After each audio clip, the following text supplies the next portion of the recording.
Edson, me permita aqui entrar num tema que gerou uma certa polêmica nesse final de semana. Acho que você deve saber até qual é, que foi essa questão da 13º salário, né? Foi bastante discutido nas redes sociais de que a prefeitura não estaria pagando aos comissionados e contratados, né? E aí ficou todo aquele questionamento do porquê que isso estaria acontecendo e por parte de outras pessoas, o prefeito gerou uma expectativa, a gente estava esperando por isso. Explica melhor para o nosso ouvinte do que se trata esse pagamento aos comissionados e contratados, que não é algo que é obrigatório, né, por parte da gestão pública. Inclusive destacando que foi pago a primeira parcela, prefeito. Verdade, Adson. Gente, se fosse combinado não teria dado tão certo. Eu falei sobre todos os avanços, falei sobre todos os indicadores e poderia ter falado sobre capacidade de pagamento lá atrás, eu deixei para falar por último. E aí vocês entraram exatamente nessa pergunta, porque quando eu falo de como você vem dizer, prefeito, que a capacidade de pagamento do seu município está ok, se as finanças estão mais ou menos encaminhadas, estão bem encaminhadas, salientando que a gente pegou com 123 milhões de reais de débito. Então, você hoje vem dizer que as coisas estão mais ou menos encaminhadas e não paga o 10º. Pergunta é essa, né? Por que não pagar o 10º? Por uma questão muito simples. Porque nós não temos margem na folha de pagamentos para assim fazê-lo. Vamos trocar em miúdos.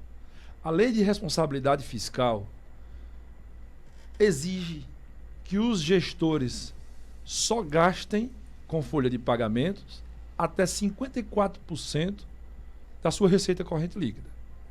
O que é que isso significa dizer?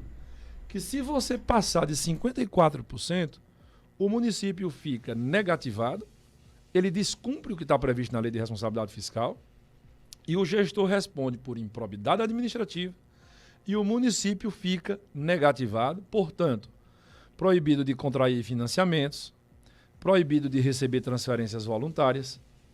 Então, quando a gente se depara com uma situação dessas, a primeira alternativa é, acho que foi o Aloysio que acabou de falar, não sei se o Watson, enfim, o STF já disse que não é obrigatório o município pagar 13º salário de contratados. Juazeiro do Norte não pagava 13º salário de contratados, como a Câmara de Vereadores também não pagava. Quando eu entrei como presidente, inaugurei esse novo momento, passei a pagar 13º dos contratados. É uma faculdade, não é obrigado. Como prefeito, em 2021, paguei o 13º salário. Nisso você acha que gerou uma expectativa também Certeza. por parte dos servidores? Certeza absoluta. Tanto é que paguei em 2021 e paguei em 2022 a primeira parcela. E digo a vocês com um coração partido, não é obrigado pagar. O Supremo Tribunal Federal já decidiu sobre isso. Outros municípios também não pagam. Mas eu queria pagar. Eu gostaria de pagar. O problema é que, além de nós termos uma queda exponencial na arrecadação de novembro, o que não ia justificar do ponto de vista do planejamento, nós tivemos e estamos tendo que aportar recursos para a Previdência do município. Eu coloquei na Previdência de Juazeiro do Norte 15 milhões de reais a mais do que é nossa obrigação. Então vamos lá. A obrigação do gestor é repassar em Juazeiro do Norte, já que não foi feita ainda a reforma da Previdência, 11%. A minha obrigação é repassar mais 1,5% a título de taxa de administração. E isso vem sendo pago rigorosamente em dia. Só que eu tive que colocar 15 milhões a mais a título de suplementação. E isso computa como se fosse uma folha de pagamentos. Então vejam, quando tudo isso soma, e hoje nós temos um percentual de concursados enorme no nosso município, fruto do concurso que houve, nós chamamos mais de 1.500 concursados. Então quando soma tudo isso, antigamente, o entendimento do Tribunal de Contas dos municípios era que você, estourando a folha de pagamentos no segundo quadrimestre, você poderia corrigir nos 2 quadrimestres subsequentes. Tinha o terceiro quadrimestre de 2022, no caso, que é esse que nós estamos, e o primeiro quadrimestre de 2023. Ocorre que recentemente teve uma decisão do Tribunal de Contas do Estado dizendo tão somente o seguinte: essa era a interpretação do TCM. Quando o TCM acabou, que agora veio para o TCE, não é a interpretação do TCE. E aí o contador chega para mim e diz, ó, tá aqui, quer correr o risco? Se você deixar para diminuir os 54% no ano que vem, você corre o risco de responder por improbidade administrativa e o município ficar negativado. Se o município ficar negativado, aí todos os juazeirenses vão perder.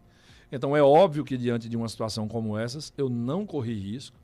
Ainda hoje estou aqui me batendo, tentando arranjar emenda de tudo quanto for jeito com o deputado, porque se eu receber fundo a fundo, eu melhoro o meu percentual.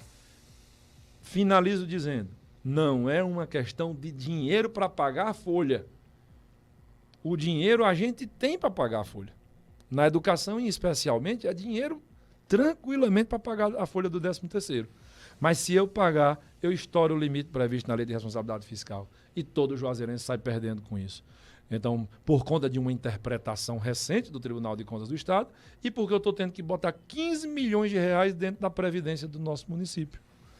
Então, é um assunto que precisa ser discutido. Para o ano que vem, eu já adianto para vocês, não vou ter condições de passar. Já estou dizendo isso rádio por rádio, internet, por onde eu passo, televisão. Gente, ano que vem se exige 38 milhões do município, a mais do que a minha obrigação, para eu corrigir distorções históricas do meu município. Então, eu não tenho condições de fazer isso. Eu não faço mágica com dinheiro. Eu já estou fazendo até demais. Estou pagando o que é meu de obrigação, paguei os 15 milhões, agora para o ano que vem 38 não dá. Mas é essa a explicação, sabe? Então, coração aqui triste por não conseguir cumprir aquilo que eu fui o primeiro a colocar em Juazeiro.